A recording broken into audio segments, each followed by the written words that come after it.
The air in the ancient garden of the Thornton estate was heavy with the scent of roses, but I couldn't feel their sweetness. I stood there, my trembling fingers adjusting the delicate lace of my white wedding gown, the moonlight casting a silver glow over every intricate detail. The full moon hung low in the sky, its pale light filtering through the towering oaks, illuminating the scene like a dream I didn't want to be in. I reached up to touch the silver bracelet on my wrist, the only keepsake I had left of my mother, and whispered, my voice barely audible, "Mom, what am I supposed to do now?" I was Evelyn Harper, 34 years old, and tonight, I was marrying Gabriel Thornton, a 41-year-old billionaire who controlled Chicago's largest financial empire. But this wasn't a wedding born of love. It was a cold, calculated transaction. My father, once a successful businessman, had teetered on the edge of ruin after a failed investment that drained his company's funds. Gabriel had stepped in, offering to inject the capital needed to save Harper Enterprises, but only if I became his wife. I didn't love him, and I knew he didn't love me. To him, I was just a piece of the puzzle, a trophy wife to complete the perfect image he needed for the media and his business partners. The ceremony began, and I walked down the aisle, my heels sinking slightly into the soft grass. The moonlight bathed Gabriel's face as he stood at the altar, his sharp features carved from stone, his dark eyes unreadable. He was tall, imposing, dressed in a tailored black tuxedo that made him look every bit the untouchable tycoon he was. When he slid the ring onto my finger, his touch was cold, and his voice cut through the night like a blade. "Don't try to run," he whispered, so low only I could hear. "You don't have a choice." I bit my lip, fighting the anger that surged in my chest. I wanted to scream, to tear the ring off and throw it into the shadows, but I couldn't. I felt like a bird trapped in a gilded cage, wings clipped by the weight of my father's mistakes.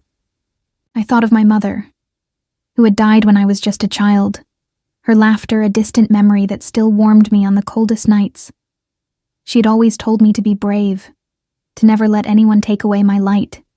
And my father, he had promised to protect me, to shield me from the harshness of the world. But now, he had sold me to a man I didn't know, all to save his crumbling legacy. The officiant's words blurred into a meaningless hum as the ceremony continued. I barely registered the vows, my mind drifting to the past, to the days when my father would carry me on his shoulders, laughing as we walked through the park, my mother trailing behind with a picnic basket. Those days were gone, replaced by this hollow charade. When Gabriel leaned in to kiss me, I turned my head slightly, letting his lips brush my cheek instead. A murmur rippled through the small crowd of guests, Chicago's elite, all here to witness the union of two powerful names. But I didn't care. I wouldn't give him the satisfaction of pretending this was real. The reception passed in a haze of forced smiles and clinking champagne glasses. I played my part, nodding politely as strangers congratulated me, their words dripping with insincerity. But as soon as I could, I slipped away, retreating to the lavish bridal suite on the second floor of the estate. The room was a masterpiece of opulence, silk drapes, a four-poster bed adorned with rose petals, and a crystal chandelier that cast soft light across the space. But to me, it felt like a prison. I sat on the edge of the bed, my gown pooling around me like a shroud, and stared out the floor-to-ceiling window. The garden below shimmered under the moonlight, the same moon that had witnessed my mother's laughter and my father's promises. I clutched the silver bracelet tighter, the cool metal grounding me as my thoughts spiraled. My mother had worn this bracelet every day, a gift from my father on their wedding day.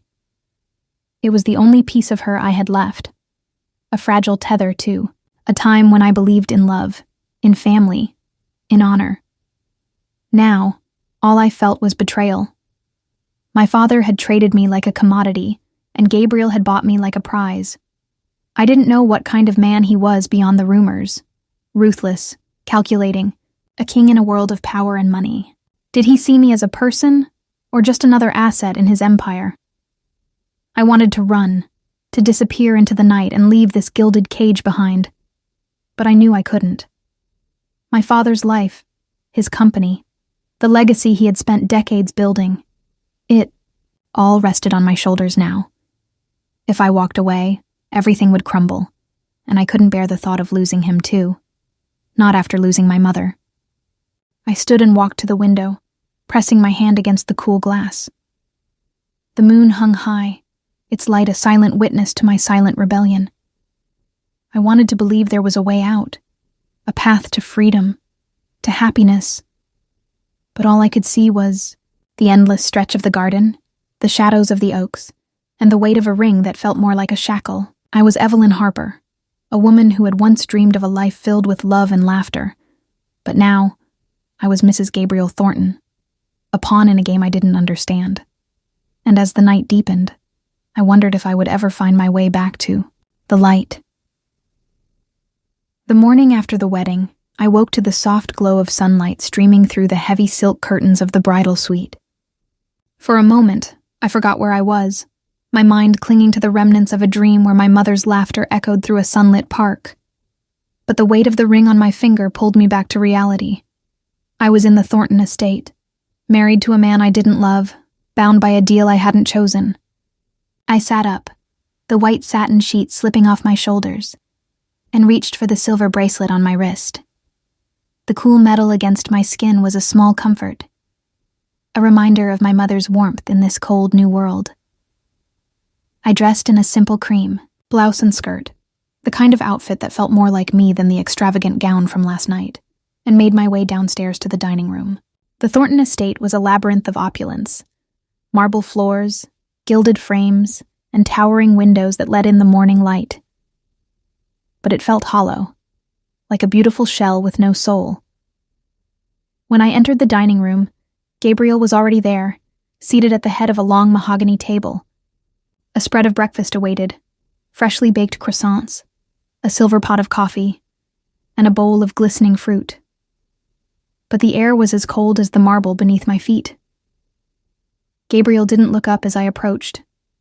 He was engrossed in a newspaper, his dark eyes scanning the pages with the intensity of a predator.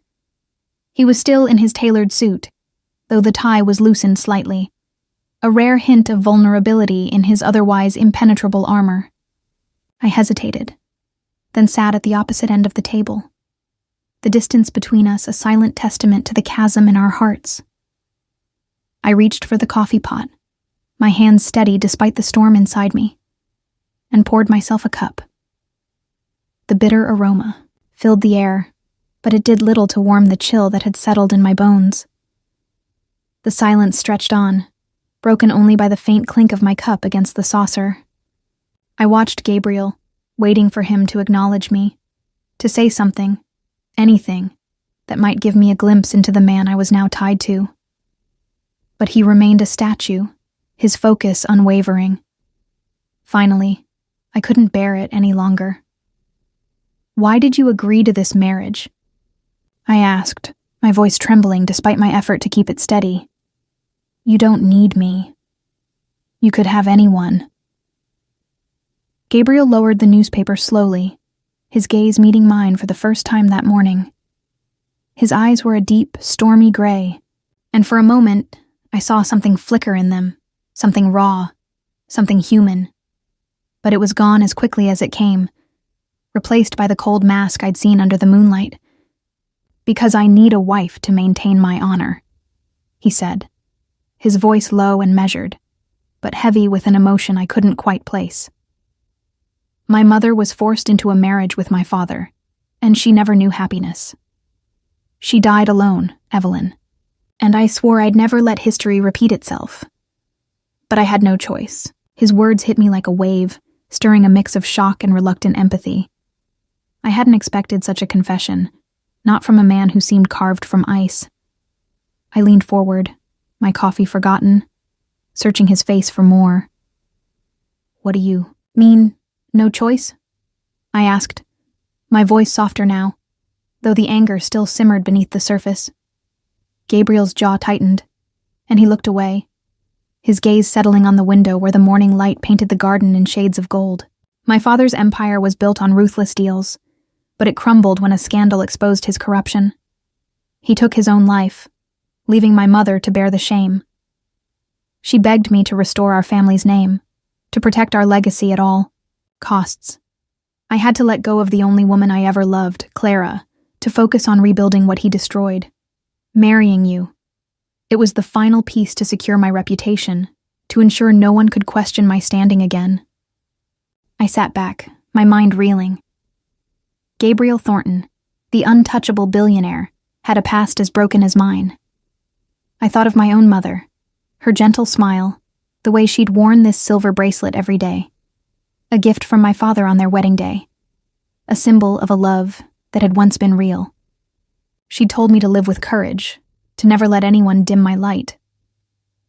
But here I was, a pawn in a game of honor and power, married to a man who had sacrificed his own heart to protect a legacy I didn't understand. So I'm just a tool to you, I said, my voice sharp now, the anger breaking through.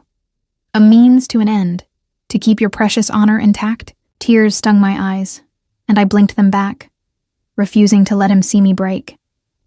I stood, the chair scraping against the floor, and turned to leave. But Gabriel's voice stopped me. "Evelyn," he said, and for the first time, there was a crack in his icy facade, a hint of regret, of something deeper. I turned, meeting his gaze, and saw the weight of his past etched into the lines of his face. "I don't expect you to understand," he continued, his voice softer now, almost a whisper. "But I didn't choose this lightly." I didn't respond. I couldn't. My heart was a storm of emotions. Anger, betrayal, and a flicker of sympathy I didn't want to feel. I left the dining room, the taste of coffee bitter on my tongue, and retreated to the garden where the moonlight had witnessed my vows. The roses were still there, their petals kissed by the morning dew. But their beauty felt like a lie. I clutched the silver bracelet, my mother's words echoing in my mind. "Live with courage, Evelyn." But how could I, when I was trapped in a marriage built on shadows and secrets? 2 weeks had passed since the wedding, but the weight of the ring on my finger felt heavier with each day. I had learned to navigate the Thornton estate, its marble halls and gilded rooms becoming a maze I could walk through without getting lost. But I couldn't escape the suffocating reality of my new life. Tonight, Gabriel and I were to attend a gala at the Grand Regency Hotel in downtown Chicago, a glittering event meant to showcase the city's elite. I stood in the private suite of the hotel, staring at my reflection in the full-length mirror. The sapphire blue gown Gabriel had chosen for me hugged my frame, its shimmering fabric catching the light like a starlit sky. But I felt like a fraud, a doll dressed up for display. I adjusted the neckline of the gown, my fingers brushing against the silver bracelet on my wrist, my mother's keepsake, the one thing that still felt like mine in this world of pretense. I looked into my own eyes in the mirror, searching for the woman I used to be. "You have to be strong, Evelyn," I whispered to myself, my voice trembling. "You can do this." But the words felt hollow, a desperate plea to a courage I wasn't sure I had. I took a deep breath, squared my shoulders, and stepped out of the suite, ready to face the night. The ballroom of the Grand Regency was a spectacle of wealth. Crystal chandeliers casting prisms of light, tables draped in white linen, and a sea of guests in designer gowns and tuxedos. Gabriel stood beside me as we entered, his presence commanding attention without effort. He was a vision of power in his black tuxedo, his dark hair swept back, his stormy gray eyes scanning the room with the precision of a hawk. But his hand on my arm was a cold formality, a reminder of the distance between us. We hadn't spoken much since that morning in the dining room, when he'd revealed the shadows of his past. His mother's forced marriage, his father's suicide, the love he'd sacrificed for honor. I had felt a flicker of empathy for him then, but it was buried beneath the resentment that still burned in my chest. I was his wife, in name only, a pawn in his game of reputation, and I hated him for it. But tonight, I had to play my part, to smile and nod as if I belonged in this world of glittering lies. It didn't take long for the whispers to start. As we moved through the crowd, I caught snippets of conversation, sharp, cutting words that sliced through the air like knives. "She's the one he bought," a woman in a red gown murmured to her companion, her voice dripping with disdain. A Harper girl, desperate to save her father's sinking ship. Another man, sipping champagne, chuckled softly. "Thornton's new trophy wife.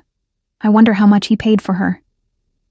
The words stung, each one a dagger to my pride, and I felt my cheeks burn with humiliation. I tried to keep my composure, but the weight of their judgment was crushing. Then a woman approached us, tall, elegant, with sharp features and a smile that didn't reach her eyes. "Gabriel, darling," she said, her voice smooth as silk. "It's been too long." She turned to me, her gaze raking over me like I was a specimen under a microscope. "And this must be your acquisition." Gabriel's grip on my arm tightened, but his voice remained steady. "This is my wife, Evelyn. Evelyn, this is Margaret, my sister."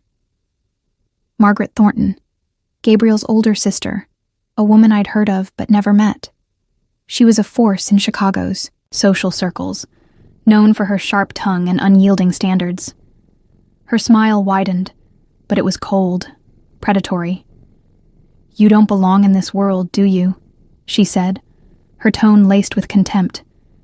"Gabriel needs a woman who can help him shine, not a girl who clings to his coattails." The words hit me like a slap, and I felt my hands tremble, the champagne flute in my grip threatening to slip. I wanted to retort, to defend myself, but my throat tightened, and all I could do was stand there, humiliated. Gabriel's voice cut through the tension, low and firm. "That's enough, Margaret," he said, his tone a warning. "Evelyn is my wife, and you'll treat her with respect." But I couldn't take it anymore. The whispers, the judgment, Margaret's scorn. It was too much. "I don't need you to protect me," I snapped, my voice breaking as I yanked my arm from Gabriel's grasp.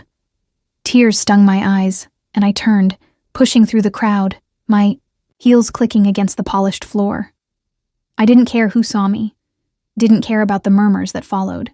I needed air, needed to escape the suffocating weight of this world I didn't belong in. I burst onto the balcony, the cool night air hitting my face like a balm.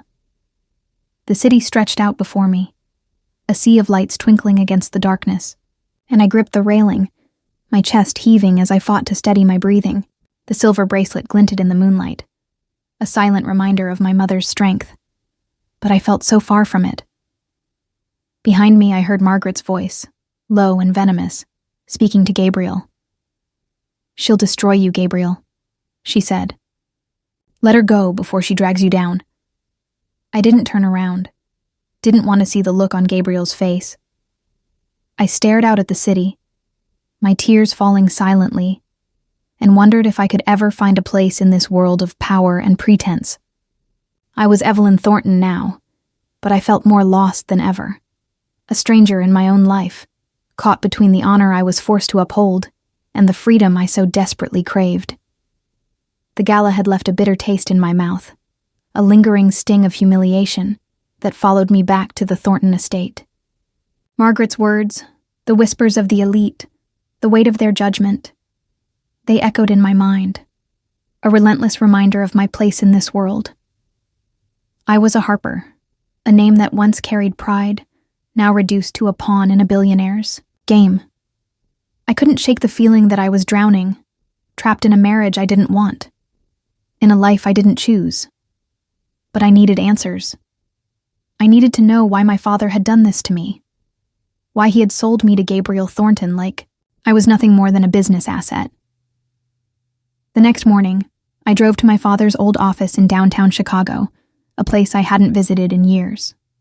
The building was a shadow of its former glory, once a bustling hub of Harper Enterprises, now a hollow shell with peeling paint and a flickering sign. I parked the car and sat for a moment, my hands gripping the steering wheel, my heart pounding, in my chest.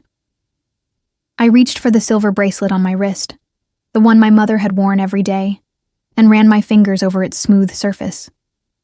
"Give me strength, Mom," I whispered, my voice trembling. I needed her courage now more than ever. Inside, the office was dim, the air thick with the scent of dust and old paper. My father sat behind his desk, his once proud frame hunched, his face etched with lines of worry. He looked up as I entered, his eyes widening with a mix of surprise and guilt. "Evelyn," he said, his voice hoarse. "You shouldn't be here. It's not safe." "Not safe?" I repeated, my voice sharp, with anger. I stepped closer, my hands clenched at my sides. "You sold me to Gabriel Thornton, Dad. You pushed me into a marriage I didn't want, and now you're telling me it's not safe? I deserve to know why." My voice broke on the last word, and I felt tears prick my eyes. But I refused to let them fall. I needed to be strong, to face the truth no matter how much it hurt. My father's shoulders slumped, and he buried his face in his hands. A broken man. "I had no choice, Evelyn," he said, his voice muffled. "I was desperate. The company was failing, and I got involved with some dangerous people." He looked up, his eyes red and glistening with unshed tears. "I borrowed money from a criminal organization to keep us afloat, but I couldn't pay it back. They threatened to come after you, to hurt you, if I didn't settle the debt. Gabriel, he offered to buy the debt, to protect you, but only if you married him." The words hit me like a punch to the gut, and I stumbled back, my hand reaching for the edge of the desk to steady myself. My father, my protector, the man who had once carried me on his shoulders and promised to keep me safe, had entangled himself with criminals, and I was the price he paid to save himself. I felt the room spin, my breath coming in shallow gasps. "You used me," I whispered, my voice barely audible. "You traded me to save your own skin." "No, Evelyn," he said, standing now, his voice desperate. "I did it to save you. If I hadn't agreed, they would have come for you. Gabriel was the only one who could stop them." But his words did little to ease the betrayal burning in my chest. I turned and left without another word, the echo of my heels on the worn floor, the only sound in the empty office. When I returned to the Thornton estate, the sun was setting, casting long shadows across the marble floors. I found Gabriel in the living room, standing by the fireplace, the flickering flames casting a warm glow on his sharp features. He turned as I entered, his stormy gray eyes meeting mine, and I saw something in them. Concern, perhaps, or something deeper I couldn't name. "I know you went to see your father," he said, his voice low and steady. "I didn't want you to find out like this. I didn't want you to live in fear." I stopped in the middle of the room, my hands trembling as I faced him. "Why didn't you tell me from the start?" I demanded, my voice raw with emotion. "Why did you let me think you were just a cold, heartless man who wanted a trophy wife? Why did you let me hate you?" Gabriel's jaw tightened, and he took a step closer, the firelight dancing in his eyes. "Because I didn't want you to know the truth," he said, his voice softer now, almost a whisper. "I didn't want you to live with the fear of knowing. There are people out there who would hurt you to get to your father. I took on his debt, Evelyn. I made a deal with those criminals to keep you safe. Marrying you, it was the only way to ensure they'd leave you alone." I sank onto the sofa, the warmth of the fire doing little to ease the chill in my heart. I clutched the silver bracelet, my mother's voice echoing in my mind. "Live with courage, Evelyn." But courage felt so far away now, buried beneath the weight of betrayal and fear. I looked up at Gabriel, seeing him in a new light, not as the cold, calculating billionaire I'd thought he was, but as a man who had sacrificed his own honor to protect me. "You should have told me," I said, my voice breaking. "I deserved to know."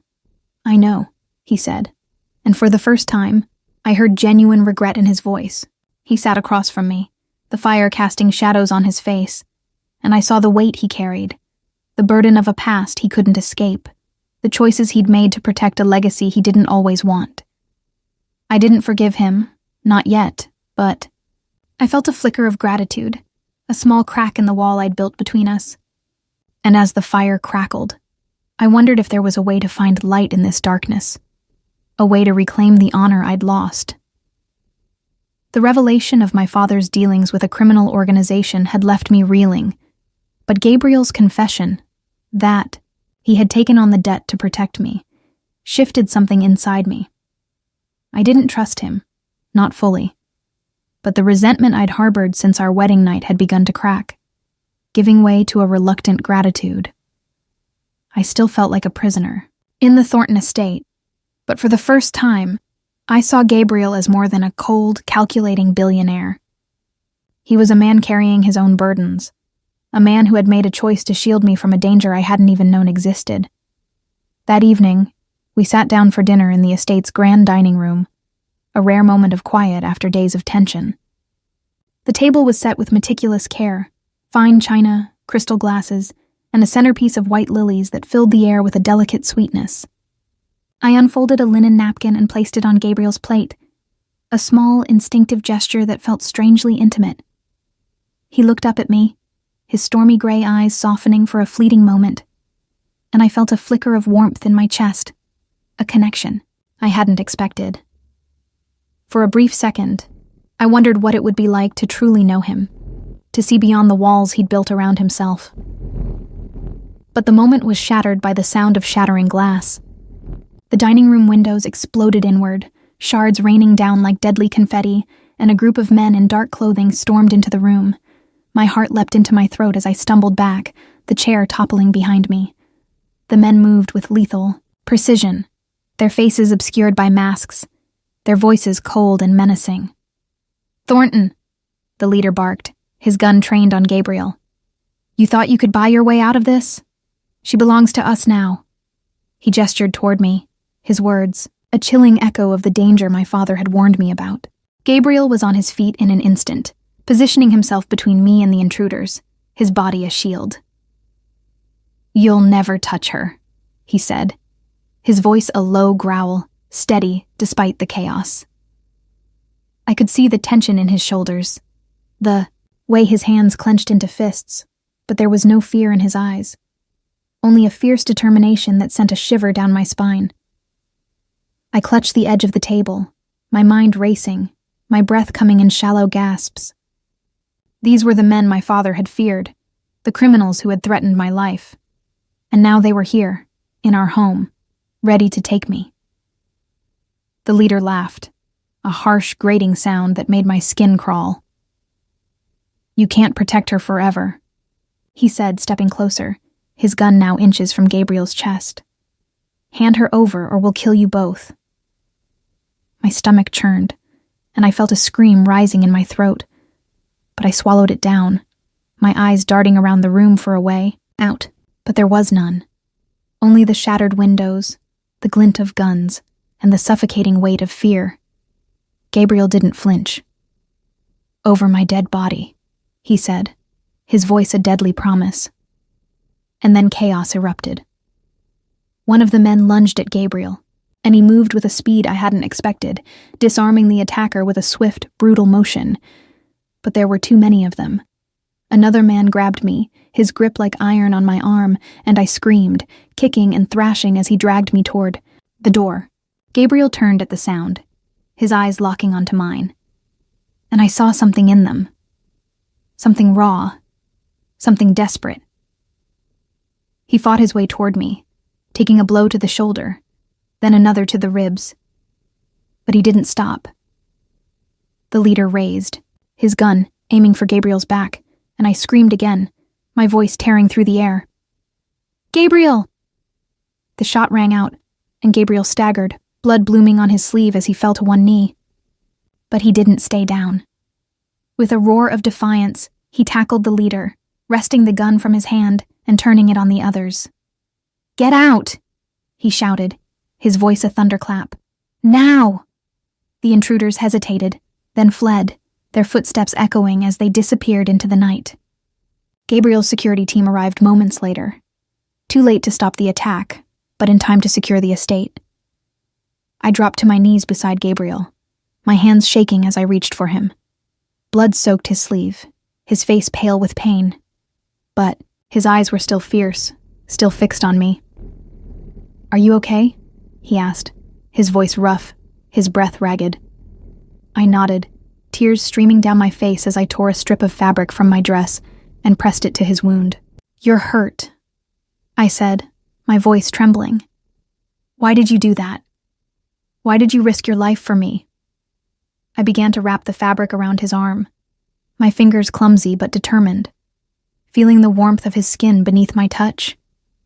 It was the closest we'd ever been, and despite the chaos, there was a strange intimacy in the act, a connection forged in the heat of danger. Gabriel's hand covered mine, stilling my movements, and I looked up to meet his gaze. "Because I couldn't lose you," he said, his voice barely above a whisper, but the weight of his words hit me like a tidal wave. In that moment, I saw him, not as the cold billionaire who had bought me, but as a man who had risked everything to keep me safe. My heart clenched, a flood of emotions I couldn't name washing over me. I didn't know if it was love. Not yet, but it was something deeper. Something that made me realize I didn't want to lose him either. As the security team secured the perimeter and called for medical help, I stayed by Gabriel's side, my hand still in his, the warmth of his touch grounding me in the aftermath of the storm. I didn't know what the future held, but for the first time, I felt a glimmer of hope, a fragile light in the darkness, a chance to find honor in a world that had taken so much from us both. The attack at the Thornton estate had left us shaken, but it had also changed something between Gabriel and me. I could still feel the warmth of his hand on mine, the raw intensity in his voice when he'd said, "I couldn't lose you." For the first time since our wedding, I saw him not as a cold, calculating billionaire, but as a man who had risked his life to protect me. The walls I'd built around my heart were beginning to crumble, and though I wasn't ready to name the feeling growing inside me, I knew it was something profound, something that made me want to stay by his side. Gabriel was taken to the hospital that night, his arm bandaged but his spirit unbroken. I stayed with him, sitting in a stiff chair beside his bed, watching the steady rise and fall of his chest as he slept. The sterile white room was a stark contrast to the opulence of the Thornton estate, but there was a strange comfort in its simplicity. I reached for the silver bracelet on my wrist, my mother's keepsake, and ran my fingers over its smooth surface, drawing strength from her memory. I thought of the way Gabriel had fought for me, the blood on his sleeve, the fierce determination in his eyes. He had saved me, and in doing so, he had given me a glimpse of the man beneath the mask. The door to the room opened, and I looked up to see Margaret, Gabriel's sister, standing in the doorway. Her sharp features were softened by a look of concern, a stark contrast to the cold disdain she'd shown me at the gala. She was dressed in a tailored gray coat, her auburn hair pulled back in a tight bun, but there was a vulnerability in her posture that I hadn't seen before. "Evelyn," she said, her voice quieter than I expected. "I need to speak with you, and with Gabriel when he wakes." I nodded, my stomach tightening with unease. Margaret had never been an ally, her words at the gala still stinging like a fresh wound. But there was something in her tone, something urgent, that made me sit up straighter. "What is it?" I asked, my voice steady despite the anxiety creeping in. Margaret hesitated, then stepped inside, closing the door behind her. She glanced at Gabriel, still asleep, then turned her gaze to me. "There's something you both need to know," she said, her voice trembling slightly. "Something I've kept hidden for years, because I thought it was for the best. But after what happened tonight, I can't keep it from you any longer." My heart began to race, a sense of dread settling over me. "What are you talking about?" I asked, my fingers tightening around the bracelet. Margaret took a deep breath, her eyes glistening with unshed tears, and then she spoke words that turned my world upside down. "Gabriel has a daughter," she said, her voice barely above a whisper. "Her name is Lily. She's 8 years old, and she's been living with me since her mother died." I stared at her, my mind struggling to process what she'd just said. A daughter? Gabriel had a child? I felt a wave of shock, followed by a surge of questions I couldn't voice. Margaret continued, her words coming faster now, as if she needed to get them out before she lost her nerve. Her mother was Clara, Gabriel's first love, the one he left to rebuild our family's legacy. Clara was pregnant when he walked away, but she never told him. She didn't want to burden him, not when he was fighting to save our name. She died 2 years ago, from cancer, and I've been raising Lily ever since. The room seemed to tilt, and I gripped the armrest of the chair to steady myself. Gabriel had a daughter, a little girl he didn't even know existed. I looked at him, still sleeping, his face peaceful despite the bandage on his arm, and my heart ached for him. He had sacrificed so much, his love, his happiness, his chance at a family, all for the sake of honor. And now, to learn that he had a child, a piece of the life he'd given up. It was a revelation that could break him. Gabriel stirred, his eyes fluttering open, and he turned his head to look at us. "Margaret," he said, his voice rough from sleep. "What's going on?" Margaret repeated her confession, her voice, steadier now but still laced with guilt. I watched Gabriel's face as the truth sank in, saw the shock, the pain, the regret that flashed across his features. "I abandoned her," he whispered, his voice breaking. "I abandoned my own daughter." I reached for his hand, my own emotions a tangled mess, but I knew he needed me in that moment. "You didn't know," I said softly, my voice trembling. "You couldn't have known, but now you do, and you can make it right." Gabriel looked at me, his eyes filled with a raw vulnerability I'd never seen before, and I felt a surge of protectiveness, a need to help him through this. We decided to bring Lily to the estate, to give Gabriel a chance to meet his daughter. When she arrived the next day, I stood by the front door, my heart pounding as Margaret led her inside. Lily was a small, delicate girl with Gabriel's stormy gray eyes and a shy smile that broke my heart. She wore a simple blue dress, her dark hair tied back with a ribbon, and I knelt down to her level, my hands trembling as I adjusted the collar of her dress. "Hi, Lily," I said, my voice gentle. "I'm Evelyn. I'm so happy to meet you." Lily looked at me, then at Gabriel, who stood behind me, his expression a mix of awe and fear. I took her hand and led her to him, and when she reached out to touch his face, I saw tears in his eyes.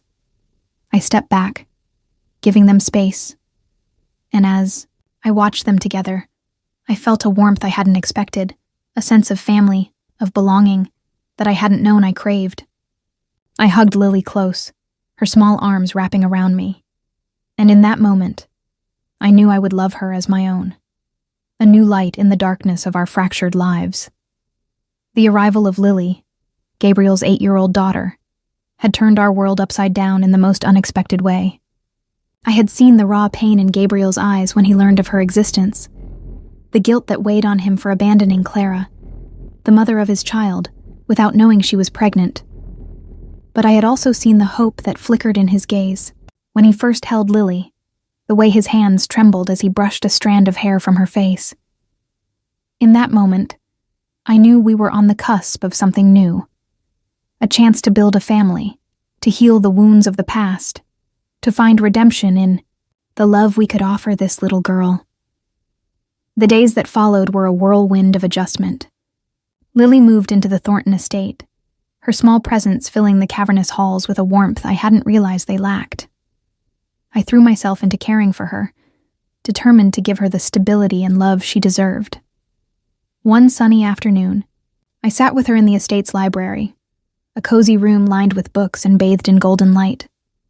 We were at a small table, surrounded by colored pencils and sheets of paper, working on a drawing together. "Let's make a picture of our family," I suggested, my voice soft as I handed her a blue pencil. Lily's eyes, Gabriel's stormy, gray eyes, lit up, and she nodded eagerly, her small hand moving with purpose across the page. I watched as she drew 3 stick figures, a tall one with dark hair for Gabriel, a smaller one with a blue dress for herself, and another with long, brown hair for me. She added a bright yellow sun above us, its rays stretching down to touch our heads, and I felt a lump rise in my throat. "That's beautiful, Lily," I said, my voice thick with emotion. I picked up a pencil and added a little silver bracelet to the stick figure of me, a nod to my mother's keepsake, a symbol of the strength that had carried me through this journey. Lily smiled, her shy grin melting my heart, and I knew I was falling in love with her. Not just as Gabriel's daughter, but as my own. But even as I embraced this new role, I knew I couldn't move forward without confronting the past. My father's betrayal still lingered, a shadow over my heart, and I needed to face him, to find closure so I could truly start anew. I arranged to meet him at his office, bringing Lily with me as a quiet reminder of the stakes, of the family I was building, the future I wanted to protect. When we arrived, my father was waiting, his face a mask of exhaustion and regret. He stood as we entered, his eyes flickering between me and Lily, a flicker of recognition in his gaze as he saw Gabriel's features in her. "This is Lily," I said, my voice steady despite the storm of emotions inside me.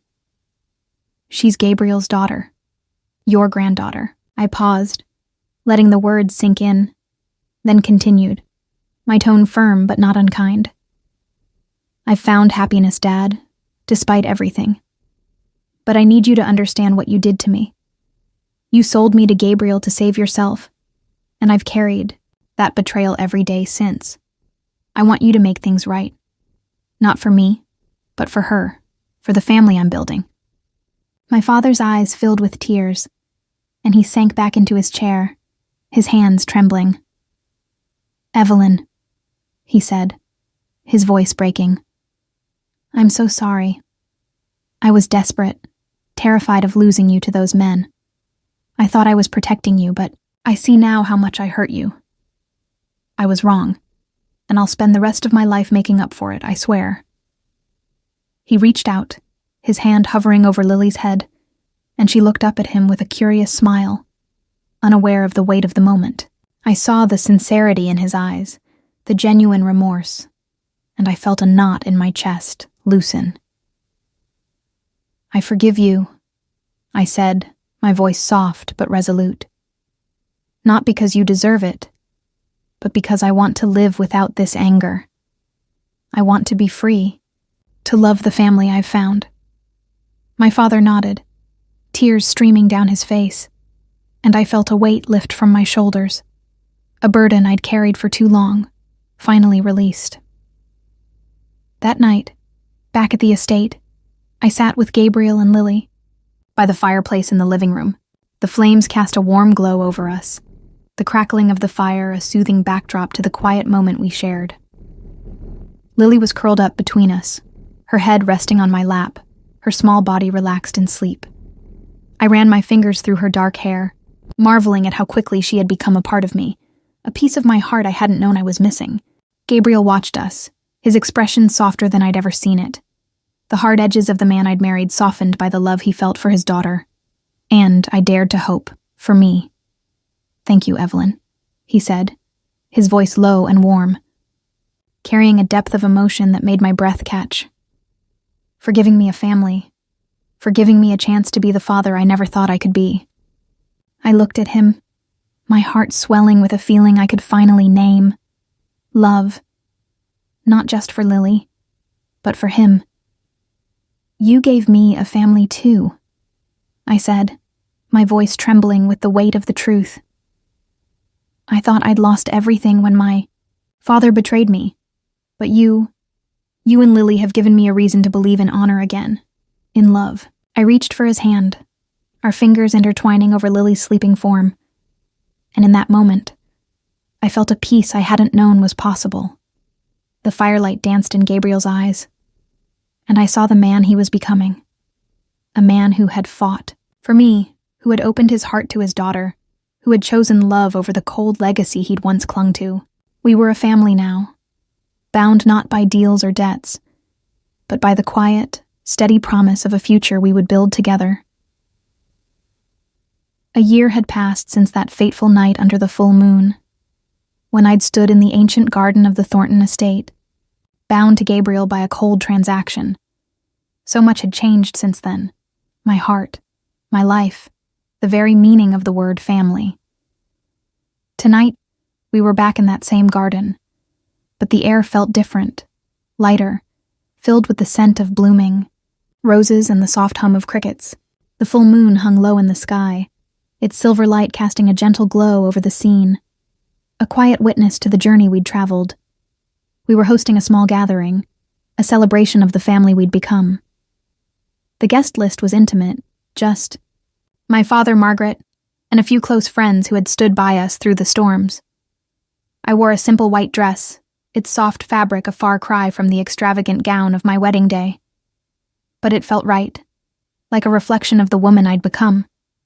I stood near the edge of the garden, watching as Lily darted between the rose bushes, her laughter a melody that warmed my heart. She wore a pale pink dress, her dark hair tied back with a ribbon, and in her hand, she clutched a single rose she'd picked from the garden. "Evelyn," she called, running toward me, her gray eyes, Gabriel's eyes, sparkling with excitement. She held out the rose, its petals a soft blush against her small fingers. "I picked this for you," she said, her voice bright with pride.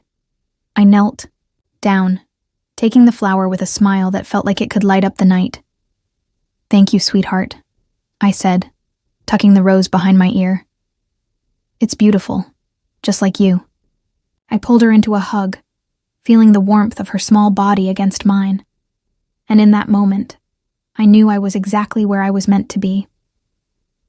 Gabriel approached us, his presence steady and comforting, a stark contrast to the cold, imposing man I'd married a year ago. He wore a simple white shirt and dark trousers, the sleeves rolled up to his elbows, a casual look that made him seem more human, more mine. His dark hair caught the moonlight, and his stormy gray eyes softened as they met mine. "You look beautiful," he said, his voice low and warm, carrying a depth of emotion that made my heart flutter. He reached out, his fingers brushing against the rose in my hair, and I felt a shiver of connection, a quiet promise in his touch. We gathered our guests in the center of the garden, where a small table was set with a cake and a few flickering candles. The moonlight bathed us in its glow, and I felt a sense of peace I hadn't known was possible. My father stood beside Margaret, his face softer now, the lines of guilt and regret smoothed by the months he'd spent making amends. He had sold what remained of Harper Enterprises, using the proceeds to fund a charity in my mother's name, a small but meaningful step toward redemption. Margaret, too, had changed, her sharp edges dulled by the love she'd found for Lily, her niece, and the respect she'd grown to have for me.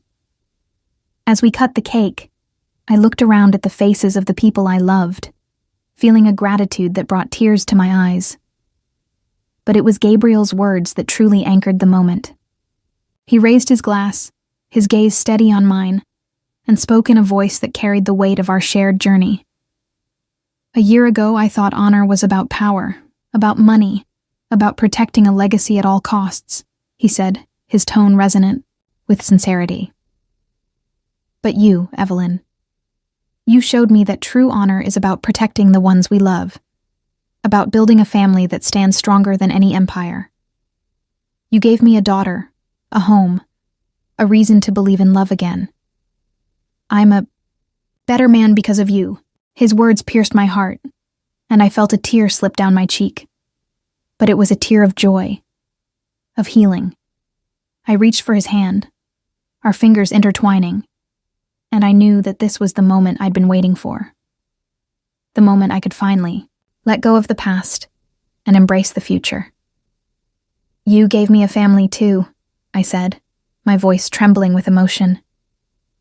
I thought I'd lost everything when my father betrayed me, when I was forced into this marriage. But you and Lily, you've shown me what love really means, what honor really means. I love you, Gabriel. The words slipped out, raw and true, and I saw the impact they had on him. The way his eyes widened, the way his breath caught. He pulled me close, his arms wrapping around me, and I felt the steady beat of his heart against mine. Lily joined, us, her small arms encircling us both, and we stood there, a family bound not by deals or debts, but by love, by choice. I looked up at the moon, its light a silent witness to the vows we'd made a year ago, and the promises we were making now. I thought of my mother, of the silver bracelet on my wrist, and I knew she would be proud of me, not just for surviving, but for thriving, for finding happiness in the most unexpected place. I remembered her words, whispered to me in a sunlit park so many years ago. Live with courage, Evelyn. I had, and it had led me here, to a love I never thought I'd find, to a family I never thought I'd have. As the night deepened, I stood with Gabriel and Lily, watching the stars emerge in the sky above. The garden was alive with the glow of the moon, the scent of roses, the laughter of our loved ones. I held Gabriel's hand, Lily's small fingers tucked into mine, and I felt a peace that settled deep into my bones. We had come through the darkness, through betrayal and danger, and we had found light on the other side. This was our renewal, our redemption, a moonlit promise of happiness, a future we would build together, one filled with love, honor, and the family we'd fought so hard to create.